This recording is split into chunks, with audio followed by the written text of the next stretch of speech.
All views, opinions, and comments expressed herein are solely those of the speakers and do not necessarily reflect the views or opinions of StoneX Group Incorporated and/or its subsidiaries. This content does not constitute an offer or solicitation to open a trading account, to trade in any specific product, or to engage with any services provided by StoneX Group Incorporated or its subsidiaries. This content is not intended for residents of any particular country or jurisdictions where such content is prohibited. Welcome to the Trading Global Macro podcast from StoneX, where we unpack the complex forces driving global financial markets. I'm John Kicklighter, Global Head of Content at StoneX. And I'm Matt Weller, Global Head of Market Research for StoneX's self-directed brands. Each week in this podcast, we explore the macroeconomic trends and geopolitical events shaping Forex, equities, commodities, interest rates, and more. John, what is our topic this fine day? Our topic this week is going to be one that you suggested, a good one, and I think it fits well into the global macro perspective and the way that we like to see and evaluate certain themes in markets and execute them in different asset classes. But it's a look at prediction markets, which are certainly growing in popularity in certain areas of the world. Sports betting, economic betting has been around for a while, but it has garnered a lot more traction, I think, in the past couple of years here in the United States. And I think if the U.S. is any kind of indication, anything, it often leads to a spread of regulatory shift as other compliance or regulatory entities will somewhat mirror the United States in its adoption of different products or different financial offerings. So reinforcing where it already exists and potentially introducing the product to places where it didn't before. But let's dive into prediction markets, Matt. What interested you in this, and to bring it up as a topic? It ties in really well with last week's podcast where we were talking about where you get your information. I still think, for economic information, something like an economic calendar going straight to the source where that data is created is a valuable way. But there's, and I'm sure you've noticed, John, in this field, there's kind of a tension where in many cases, people, pundits, analysts want to be right, but they're not particularly incentivized to be right. So at the end of the day, money is the greatest motivator, and these prediction markets are where people are actually putting up real money and will either make or lose money based on the accuracy of their predictions. So this, for me at least, I think goes back to the 2016 election where we were starting to get some results. This was President Trump, who ultimately won, versus Hillary Clinton. As many would recall, Hillary was heavily favored, and taking pundits from the New York Times or whatever, giving her a 99% chance. Prediction markets were a bit more balanced. They still favored Clinton winning. She ultimately didn't, of course. But what is interesting is these prediction markets are one of the quickest to react to some of the new data that we were getting. So it's both very timely, and I think it's a good alignment of incentives for areas where perhaps we don't traditionally have. I don't want to say objective, because by no means is this objective, and we'll talk about some of the limitations, but an attempt at objective data, or at least a situation where incentives are aligned with people trying to anticipate. And you use the word betting here in the US, that's a kind of a fraught term, and anyone at Kalshi or Polymarket will tell you they're in the prediction business. But in many ways, it is very akin to betting, at least to my eye. So by sort of aligning the incentives, that's where we can get almost a whole new area of information at a minimum. And it's not something necessarily I'd recommend people start trading willy-nilly, but it is something that can at least play a part in your process and can offer a different perspective that we might not get from many of our more traditional sources of data. So does that make sense to you, John? And have you used prediction markets in your analysis at all? Of course. Anybody that's seen my social feeds, I use it frequently, and I put in my articles and my videos as well. I like to, and I have Kalshi up for those that are listening. I like to use the perspective that this has to offer to decomplicate some of the many factors that go into a traditional asset. So if I were looking at something, I don't know, let's say that I was looking at something like the S&P 500. there are so many different factors that go into that. And oftentimes, and what we talked about in some previous episodes for global macro trading, is you have to first figure out what those key themes would be. So the top-down assessment of the core prioritized fundamental drivers, and figure out which of those matters, whether it be trade wars or interest rate speculation, growth forecasting, et cetera, which one of those is leading the market now. And oftentimes we do that. I think that's a very important step in fundamental analysis, is choosing and the or evaluating the theme that leads the markets. But in this way, we're kind of moving backwards. We're focusing more on the theme rather than the target asset class. And I think that makes for very interesting opportunity, because while, let's say, trade wars aren't important right now, watching the development and the sentiment behind it can be very important as it gets to, especially if you're going to traditional markets. It starts to hit ahead, and then all of a sudden priorities flip, and we might have been focusing on interest rates, but now we're focusing on trade. For those that weren't following the evolution of trade, which most of us don't have time. This is why we're here. We're trying to shortcut it for you, but it catches you all of a sudden. You are out of step with the fundamental drive. So I think it's extremely useful in terms of that analysis, and that's why I include it oftentimes. And I have in multiple aspects and interest rate expectations for the Fed. Obviously, the U.S. government shutdown. There aren't a lot of good measures for that in the traditional markets. You can try to position a perspective of the dollar or interest rate products or something along those lines, but you're going to commingle so many conflicting fundamental themes to get to that value. So it's not a particularly good measure. This gets right to the heart of it. And I think saying this, I think this really goes to the risks and opportunities, I think, as you would call it, or the pros and the cons of these prediction markets that I think we can tap into. So, what do you think are the key pros or opportunities that prediction markets represent in your eyes?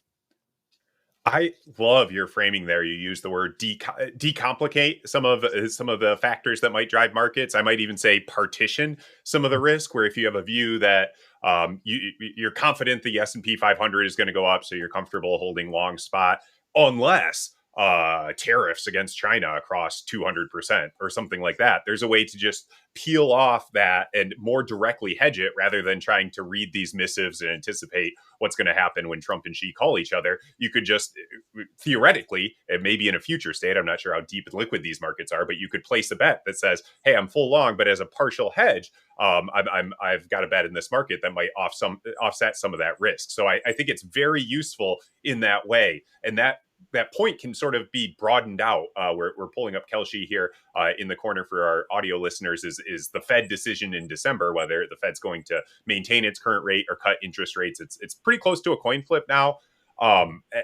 This is a very direct way to bet on that if you feel strongly. Whereas if you're in more traditional markets, maybe the Fed does cut, which is what you expected, but then they say they're done cutting interest rates, and therefore the market reaction might not be what you expected. So this is a way to bet, in some ways, to predict in its purest form on what will happen. So I think there's a lot of value into that. And the other thing I wanted to note here are some of the risks. So you've got this Kalshi contract up. Kalshi is one of the big providers. This is a contract I'm interested in. A lot of people are interested in it, but I'm just seeing the volume here. There's been about $600,000 traded on this contract so far in this Fed meetings in about 4 weeks, maybe. So it's kind of crunch time. This is something that has already started to play into my analysis.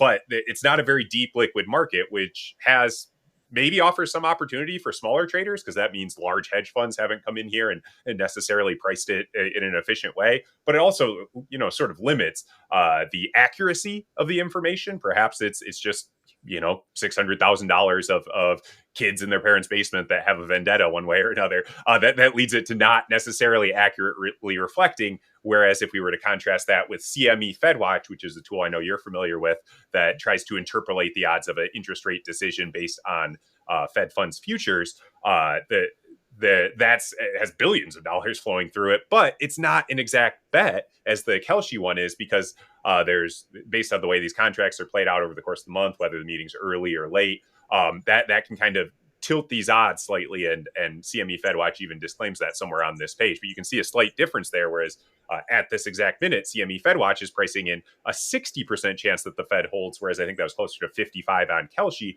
Maybe Kelshi's could be a more direct one, as long as we consider that liquidity and the fact that perhaps the error bars around that probability are a bit wider than in a deeper, more liquid market. So those are some of the considerations and how someone, particularly in the financial market space, might look at utilizing some of these tools. Are there any other uses that you found, John?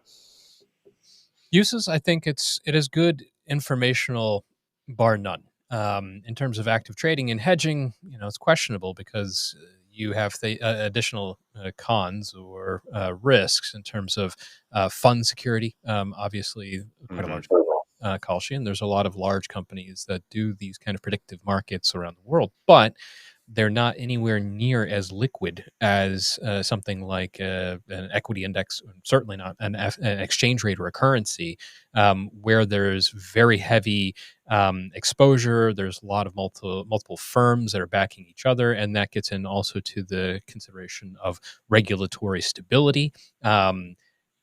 Kalshi and other predictive markets in the US have only been really a recent phenomenon. Uh, that can change very quickly, and it has been changing, I guess, for the positive. But I've been around at this for a while, and I've seen the negative flip just as quickly as the positive developments. So you have to be very mindful of that, and this market can suddenly disappear.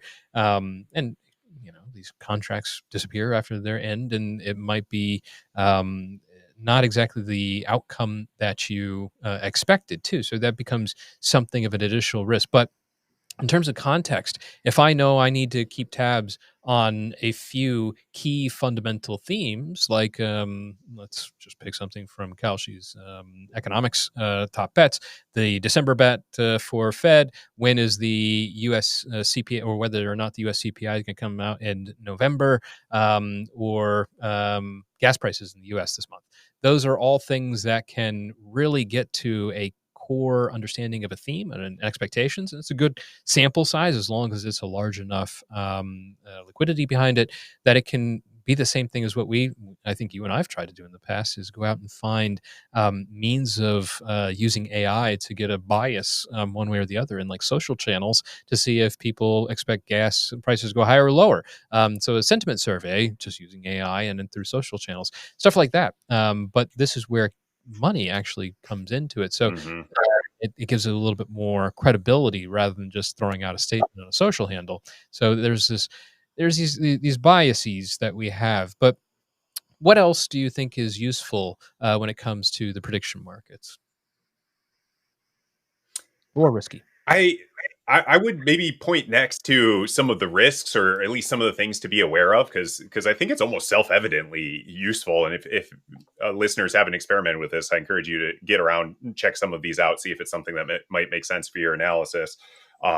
One thing that we touched on earlier is the speed with which the market adapts. It tends to be relatively quick, partially because they're not so liquid. And the other thing to consider is inside information. If someone knows if Trump's going to remove tariffs, say in the White House, and that leaks out through someone's brother, and they tell a friend, that's information that you don't have access to, but other people might. So in that way, a quick move in a market can certainly be indicative of something that might be about to change, even if it's not public yet. But that also can leave you on the outside if you're analyzing the markets based on publicly available information, and there's other people who have information that you don't. So that is a big risk and something to be aware of if you're actively involved in these markets.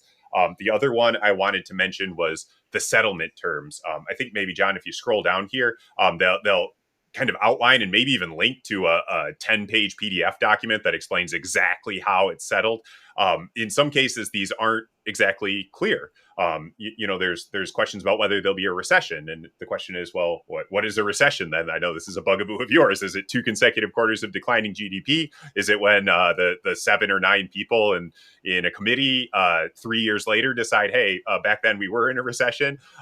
So make sure you fully read and understand the terms, because that can lead to some counterintuitive scenarios that perhaps the market isn't saying what you think it is saying. So I think trying to focus on ones that are clear objective as possible. So you remove some of that ambiguity. Situations where there's unlikely to be inside information, those are the types of environments where you're more likely to get valuable context for your analysis, rather than these markets where you might not fully understand what it's outlining, where someone might be trading with inside information, which can provide a clue, but can also provide a risk if you're not accounting for it. So those would be a couple of key points I would keep in mind around prediction markets.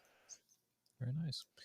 All right. If you haven't checked out prediction markets, I think it's very useful. It's very interesting. Not necessarily suggesting anybody trade it. If Mm-hmm. it's proper for you, then that's a personal decision. But from an analysis perspective, you can give you some very interesting and supplementary insights that can really help you with whatever core market that you're interested in or trading, or be even just a passive observer if you're looking at these types of themes to see how they unfold. And we do it all the time in sentiment surveys that are more traditional, like University of Michigan Consumer Confidence in the United States, or you look at political polls.